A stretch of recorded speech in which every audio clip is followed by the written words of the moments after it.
అందరికీ నమస్కారం అండి. ఈరోజు ఒక మంచి మోటివేషనల్ వీడియోతో మీ ముందుకు వచ్చేసాను. Welcome back to our channel positive webs in Telugu. బుద్ధి లేని వాడితో వాదించటం అంటే మన చెంప మీద వాలిన దోమను మన చేత్తో కొట్టుకోవడం లాంటిదే. ఎన్నిసార్లు కొట్టినా చంపాలని చూసినా అది చావదు సరికదా. మన చెంపల్ని మనమే చావ వాయించుకున్నట్లుంటుంది. విషయ పరిజ్ఞానం లేకున్న కొందరు వివేకవంతుల అన్నట్లు వాదనకు విజిలేస్తూ ఉంటారు. అలాంటి వారితో వాదనకు దిగడం కంటే వీలైనంత దూరంగా ఉండటం చాలా మంచిది మిత్రమా. ధనవంతుడు తన ధనంతో మరణం రాకుండా చేసుకోగలడా?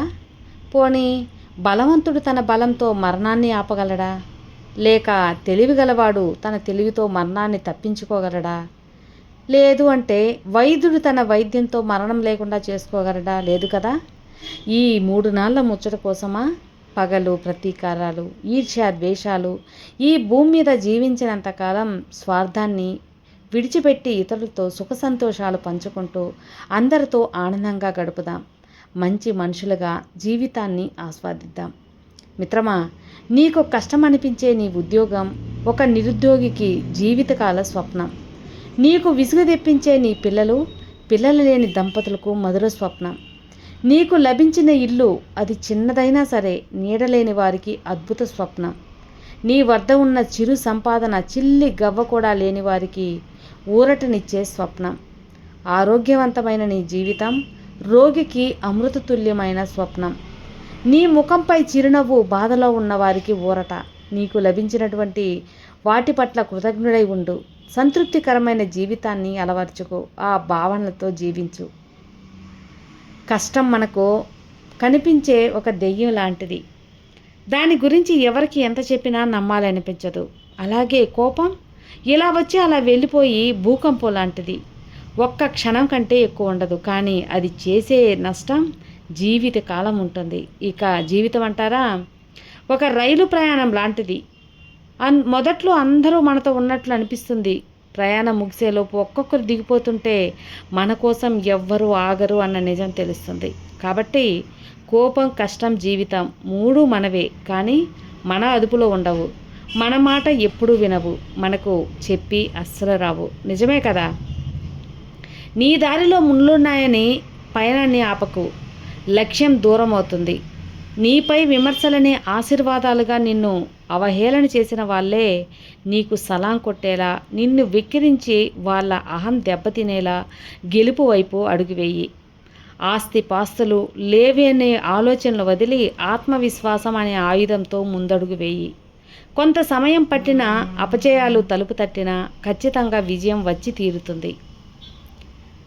ఇక జాలిపడి ఇచ్చే పలకరింపుకి ప్రేమకి జోలి పట్టకు. భారం అనుకునే చోట భావాలు పంచుకోకు. దూరం నెట్టేసే చోట దగ్గరవ్వాలని ప్రయత్నించకు. నిజాయితీని గుర్తించని చోట నిమిషం కూడా వృధా చేయకు. ఆత్మ అభిమానాన్ని మించిన ధనం ఈ ప్రపంచంలో మరొకటి ఉండదని భ్రమపడకు. ఎదురు చూడని ఇంటికి పిలిచినా వెళ్ళకు. నీది కానిదేది కూడా నిన్ను తినేసేంత ప్రేమ, అభిమానం ఏది కూడా పెంచుకోకు. ఇక ఒక గొప్ప మాట చెప్పన మిత్రమా. ఊరిలో వేప చెట్టు కరువైంది, ఇంట్లో చేదు అనుభవాలు ఎక్కువైపోయాయి. మాటల్లో తీపి కరువైంది, కానీ ఒంట్లో తీపి ఎక్కువైపోయింది. అదే అందరిలో షుగర్ వ్యాధి ఉంది కదా, అది.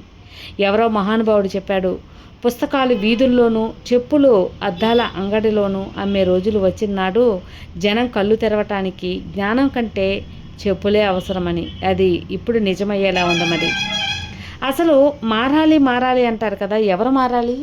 ఎవరి కోసం మారాలి? పొద్దున్నే లేచి అరగంట వ్యాయామం చేయడం చేత కాదు, కానీ 100 ఏళ్ళు బతికేయాలనుకుంటాం. ఓటు వేయడం చేత కాదు, కానీ ఈ దేశం మారాలి అనుకుంటాం.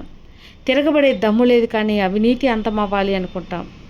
ఒక్క మొక్కని నాటలేం, కానీ కాలుష్యం పెరగడం ఆగిపోవాలి అనుకుంటాం. అన్నీ అనుకుంటే కాదు, మన సాధనలో పెట్టాలి. మన ఆలోచన విధానాన్ని బట్టే మంచి చెడులు ఆధారపడి ఉంటాయి. మూడే వ్యక్తి మాటలను ఎప్పుడైతే నమ్ముతామో అప్పుడే మనశ్శాంతిని కోల్పోతాము. విషబీజాలు నాటిన వాళ్ళు బాగానే ఉంటారు, అది మహావృక్షమై మన వంశాన్ని కూడా నాశనం చేస్తుంది. ఒక మంచివాడు పతనం అయ్యాడు అంటే ఎంతోమంది చెడ్డవాళ్ళు ఒకటై ఉండాలి.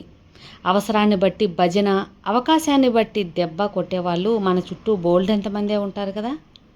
అబద్ధం ఎప్పుడూ మరికొన్ని అబద్ధాలను తోడు కోరుకుంటుంది. ఎందుకంటే దానికి భయం ఎక్కువ.